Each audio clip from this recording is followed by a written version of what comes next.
Greeting watchers one and all, the Watchful One here. So a while back when HBO Max was announced and they showed all the different shows that were coming to it, one of the shows that stood out in my mind was Jellystone. Not just because the concept art made it look like one giant love letter to Hanna Barbara, but because I looked at the art style and said, this looks familiar. And sure enough, after I did some digging, I found out this show was created by the one and only C.H. Greenblatt. Now, if the name doesn't sound familiar, his shows are definitely familiar, as this was the guy who made Harvey Beaks, a very chilled and relaxed show, and the absolute meme trash that is Chowder, and I say that in the best way possible. With that knowledge alone, I was excited, and it's finally out. So I sat down with Season and watched it, and I gotta say guys, this was exactly what I was expecting, in the best way possible. So let's talk about why I believe Jellystone is one giant love letter to Hanna Barbara. But first, what is the actual plot of Jellystone? Well, apparently Jellystone is a city where all of Hanna Barbara lives together. And while it does take place in Jellystone, it's charitable to say that Yogi and the gang are the main characters of this show. There honestly isn't a main character, there's several different characters that share the spotlight, depending on the episode. One could be an episode about Yogi Bear struggling with his addiction to food, one could be about Daddy Dog and his daughter going to the grocery store, and one could be about the girl bear turning everyone into jelly so he can finish a book. Yeah, much like Chowder, there are some plots in this episode that get very wild. In fact, if you were to force me to describe the show in only one word, zany would be the word I would use. Yeah, I know zany is a bit of an overused word, but if you look it up in the dictionary, I mean it's the Animaniacs, but it should be this show.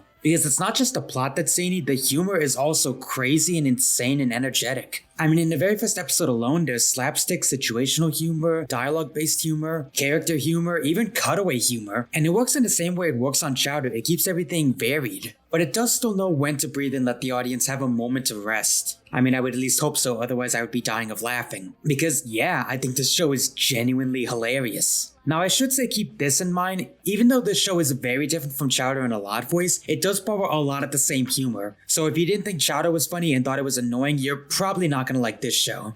That being said, I would argue that Jellystone is much more grounded in its humor compared to Chowder. Plus, oddly enough, despite using Hanna Barbera characters, they kind of fit in perfectly with this world. Which is kind of saying something because if you know anything about classic Hanna Barbera, a lot of the shows didn't really rely on zany humor and slapstick. They were much more dialogue based because they were trying to get out a lot of shows at once. So it says a lot that the characters feel right at home in this crazy cartoon world. Heck, in some cases they outright change a lot of the characters' personalities and they still feel good. Oh sure, some of the characters got little to no changes from their original counterparts. Like Huckleberry Hound and Yogi and Boo Boo, for example. But then you have characters like Magilla Gorilla, who's now a fashionista. Like, he loves making clothes and he loves dressing people up. And honestly, it's kind of an upgrade from his original character, if I'm being totally honest. No, I don't think it completely destroys the original ambition. Because let's be honest, the original Magilla Gorilla was just a pun machine, that's it. And I'd honestly argue he's much more funnier now than he was before. And that's just one of the many examples. For example, Daddy Dog and Son is now Daddy Dog and Daughter, and Jabberjaw is a girl now. And once again, I don't think this goes against the original vision. I mean, the original Jabberjaw was just based off Curly. And I'd argue this Jabberjaw is way funnier. I mean, just looking at the episode where he's with Magilla Gorilla, holy craps, he made me laugh a lot. Although, side note, this show has almost nothing but unknowns and newcomers to voice acting,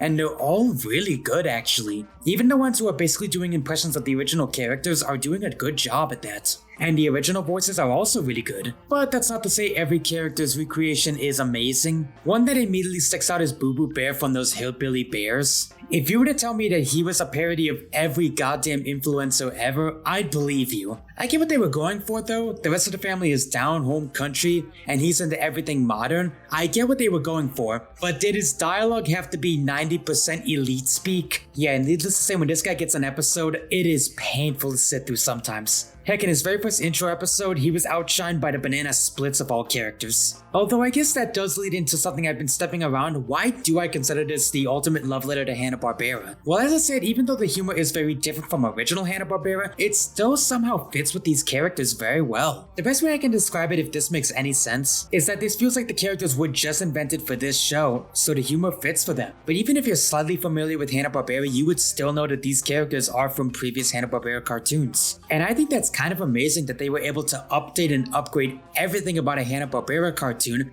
without it feeling completely alien and unfamiliar. But at the same time, if you are a big fan of Hanna Barbera, there's plenty for you to see in the background and even in the foreground. I mean, yeah, you got all the standard ones like Yogi Bear, Huckleberry Hound, Kabong, but how many of you remember the Clue Gang or the Funky Phantom? Heck, they even gave the Banana Splits 2 episodes both as villains. I'd argue against that, but I'd also like to remind you all that the last time the Banana Splits were in a movie, it was a horror movie. Honestly, them being villains doesn't surprise me. What did surprise me is seeing their original designs, that I did not see coming. And that's not even the last of it. Captain Caveman and Son, Shazam, the Sand Witch, yeah, I'm not joking, this is not an original character. Maybe not everyone's gonna see it, but I can honestly see that C.H. Greenblatt loves Hanna-Barbera with this show. Yet at the same time, he did his own thing. He said it himself, these were meant to be original versions of the characters. I like how he struck that balance, paying homage to them, yet at the same time not feeling like a betrayal, doing their own thing with the characters. I know I probably use this word a lot, but the best word I can describe it is modernizing it. These feel like modernizations of the characters. And I personally kind of love it. Weird humor, reinterpretations of the characters, everything. And I know not everyone shares my sentiment. I know some Hanna-Barbera fans that absolutely hate this show.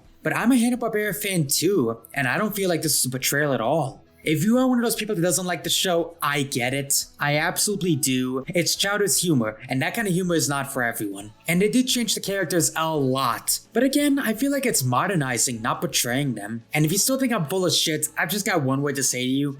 Yo, Yogi. Can we all at least agree that this is a way better Hanna-Barbera representation than that?